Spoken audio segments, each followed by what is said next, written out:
A paz do Senhor, meus queridos e amados irmãos, estamos para mais uma pré-aula do sistema virtual aqui do setor Mapim, que nós temos como pastor responsável o pastor Ismael Nazário, com a sua digníssima esposa irmã Luzia, e também nós temos como superintendente da escola bíblica dominical aqui, o evangelista Valmir Santos com o evangelista irmão Lauro. Eu sou o presbítero irmão Claudines. Estarei discorrendo com vocês este assunto tão importante para a nossa vida espiritual.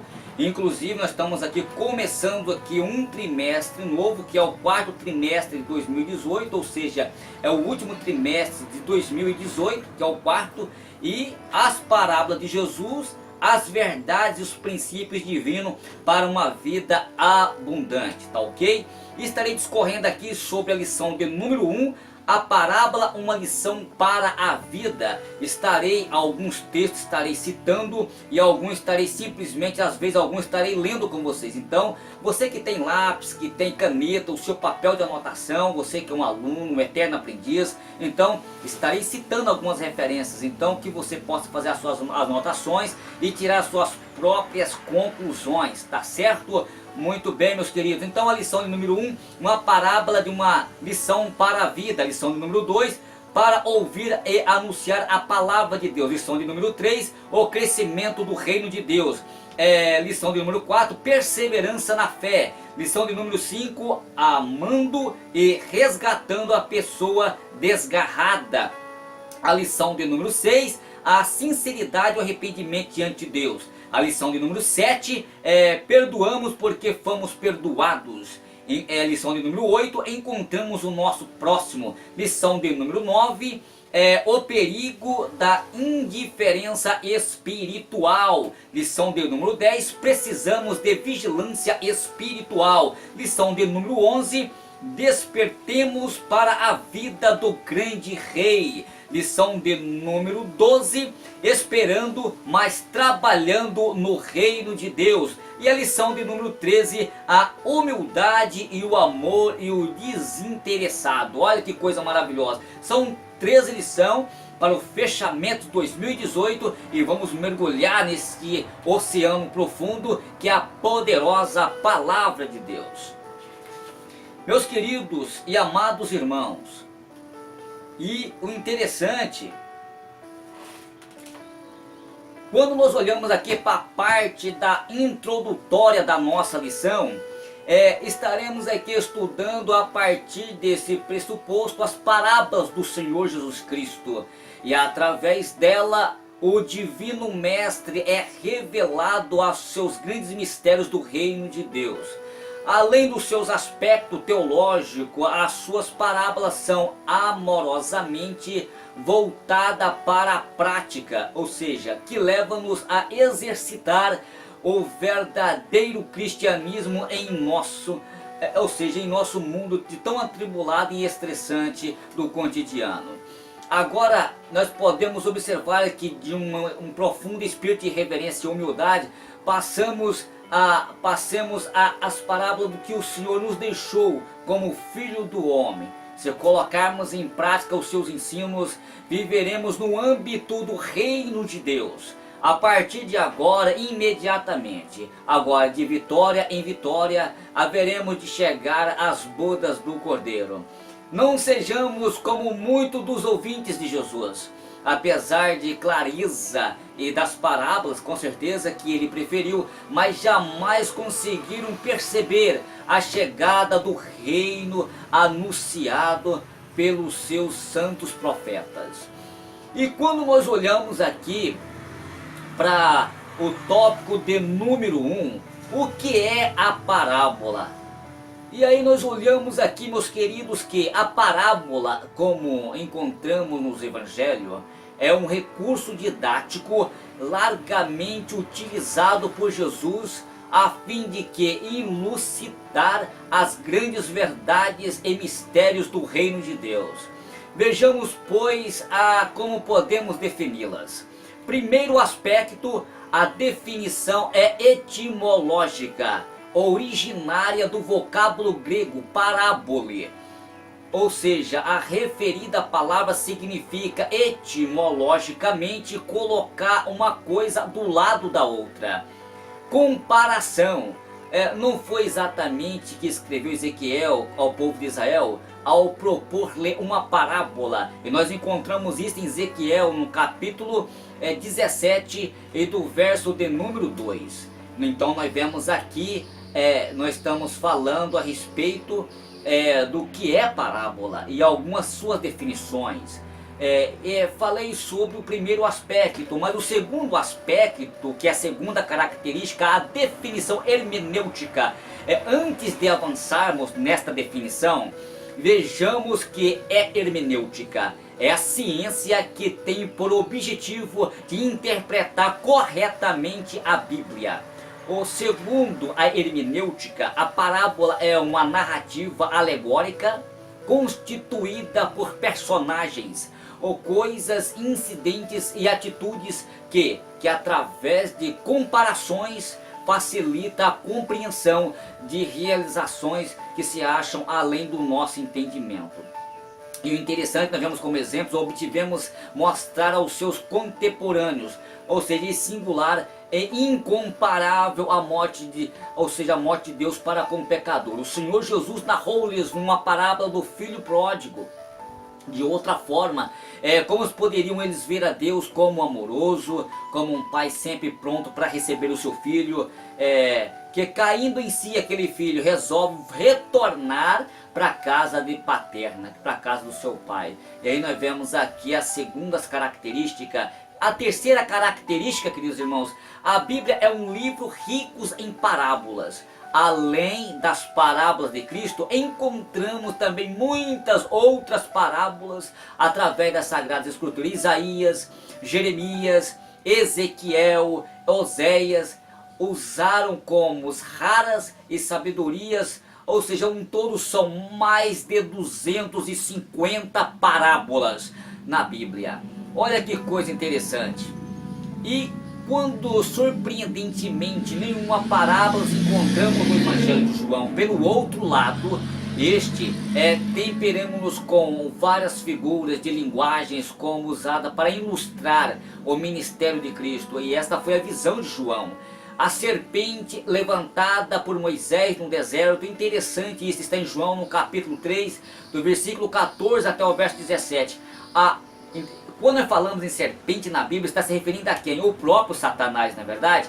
Mas neste contexto aqui, queridos irmãos, assim como Moisés levantou a serpente no deserto, da mesma forma que o Filho do Homem seja levantado, para que todo aquele que nele crê não pereça, mas tenha a vida eterna. Ou seja, todos aqueles que olhassem para aquela serpente que era mordida pela víbora, era curado, era sarado, tá certo? Então, de qualquer mal, ou seja, assim todos aqueles que olham para Jesus, ele é curado tanto espiritualmente como espiritualmente. Também enfatizou sobre a água viva, como em João 4 e 14, e é algo extraordinário quando nós olhamos algumas características também importantes, principalmente quando nós olhamos aqui para o Evangelho de João.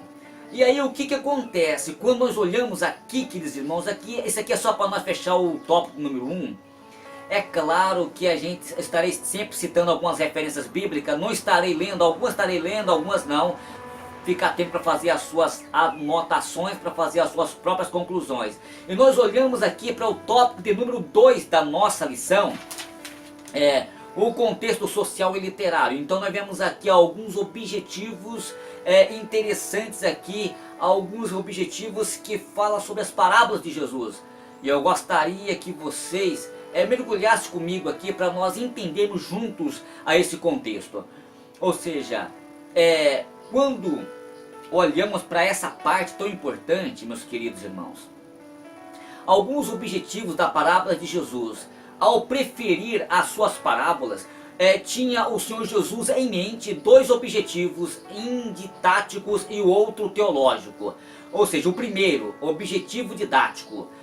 Como o mestre dos mestres, o Senhor Jesus sabia perfeitamente como haveria de alcançar as ovelhas perdidas da casa de Israel. Por isso, pois ele ensinava os seus contemporâneos através de comparações.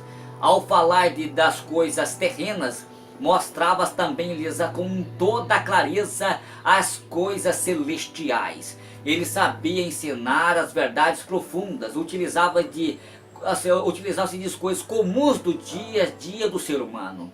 Então nós entendemos aqui alguns objetivos didáticos da palavra de Jesus, algum objetivo teológico, falando do objetivo didático. Além de ser um mestre do mestre, um mestre inesquecível, o Senhor Jesus, ele era de igual modo a fonte da onde que emana todos os mistérios do reino de Deus. Ou seja, como, porém, falar desse mistério? A sua audiência era de rico e simples, era de pessoas simples, era pergunta simples. Para alcançar os seus ouvintes, foi ele, comparando-os com os seus celestes com as terrestres, a fim de que estas esclarecessem aquelas. Ou seja, e assim através desse recurso educacional, o mestre ele formou a primeira geração de teólogos da era cristã da igreja primitiva, que eram os apóstolos. Queridos, esse aqui é só um resumo do tópico de número 2. Eu gostaria de frisar aqui também e de fazer um resumo também aqui do tópico de número 3 aqui, indo para o tópico número 3. Fazendo essa parte aqui, queridos, eu quero dizer para vocês que quando nós olhamos aqui para o tópico número 3, como ler uma palavra, e o interessante é que quando nós olhamos para todos esses aspectos, por que Jesus ele ensinava por parábolas? Meus queridos irmãos, ao ensinar através de parábola, tinha o Senhor Jesus em mente também esclarecer o mistério do reino de Deus, ou seja, aos pequeninos, e também ocultar também aos grandes que se julgam ser mestres, recusava a doutrinas, ou seja, as doutrinas bíblicas, a palavra do Senhor, e estabelecer os mistérios do reino de Deus aos pequeninos, que foi essa a intenção de Jesus. O primeiro aspecto, com toda a palavra de Deus, a parábola do Senhor Jesus era como uma espada de 2 gumes, que se por um lado ela explicava os mistérios do reino de Deus aos pequeninos e humildes, como está em Lucas, no capítulo 10 e do verso 21, pelo outro tinha também um outro alvo. Agora veja bem, ocultar estes mistérios aos sábios e inteligentes, ou seja, estes ao contrário daqueles que mencionados acima que eu acabei de citar, então estavam expostos a renunciar às tradições dos anciãos, né, para ter condições de entender os mistérios do reino de Deus.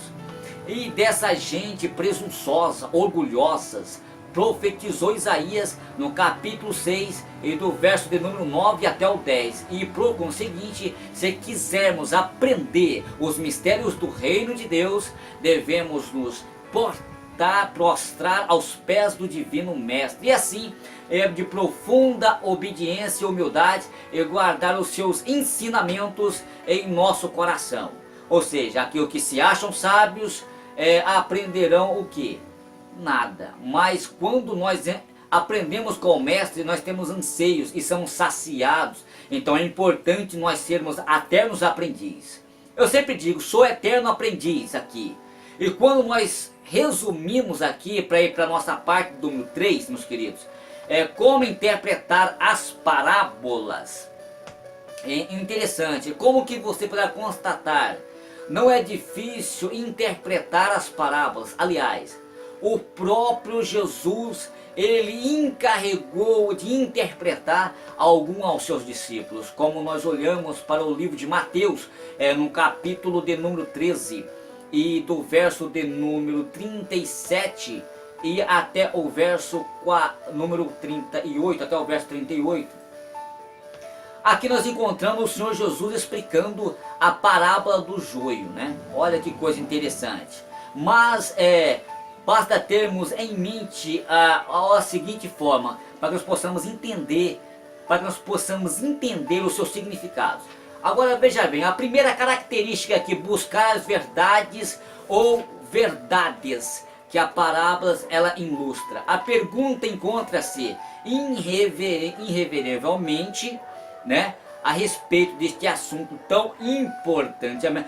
Quando nós olhamos para invariavelmente, no início e do fim do texto, ou seja, na parábola do ovelha perdida e da dracma perdida, como está em Lucas no capítulo 15 e do verso 4 e 8. E também, quando nós olhamos aqui sobre a essência da palavra, ou seja, que levemos em conta os traços principais da parábola e não propriamente o seu cenário. A parábola do filho pródigo, por exemplo, devemos nos considerar a representatividade como, por exemplo, considerar o que? Os seguintes aspectos ou elementos. O pai representa o amor ao amor ao filho. O filho mais novo que ilustra o que? O pecador que está espiritualmente perdido. E o filho mais velho que é o que? Que é o crente inconformado com a misericórdia divina em relação ao filho que volta para usufruir dos favores imerecidos do seu Pai Celeste. Por conseguinte, não devemos nos preocupar em achar significados para os porcos, por exemplo, para as alforrobas, ou seja, que esses comiam e etc, e etc. O interessante aqui, meus queridos, quando nós olhamos para a terceira característica, que jamais esquecer que as parábolas servem para ilustrar e para as doutrinas e não para estabelecê-las. Olha que coisa interessante. Interessante que infelizmente os intérpretes esqueceram do seguinte, que aparece como ensinamentos estranhos e a palavra de Deus. Queridos e amados irmãos, as parábolas do nosso Senhor Jesus Cristo, ela continua tão atuais como nos dias do Novo Testamento. Por exemplo, quando nós entendemos o seu ensino como um todo cuidado e desvelo, pois continua a explicar-nos os mistérios do reino de Deus. Que o Senhor nos ajude a estudá-la com espírito de humildade e quebrantamento de coração. E tenho certeza que ao findar este trimestre estaremos mais ricos espiritualmente. Por quê? Porque aprove a Deus a revelar através das parábolas e os mistérios do seu reino. Amém? Meus queridos, que Deus abençoe a todos em Cristo Jesus. Fico por aqui, é um resumo da Escola Bíblica Dominical para nós crescer espiritualmente e aprender uns com os outros.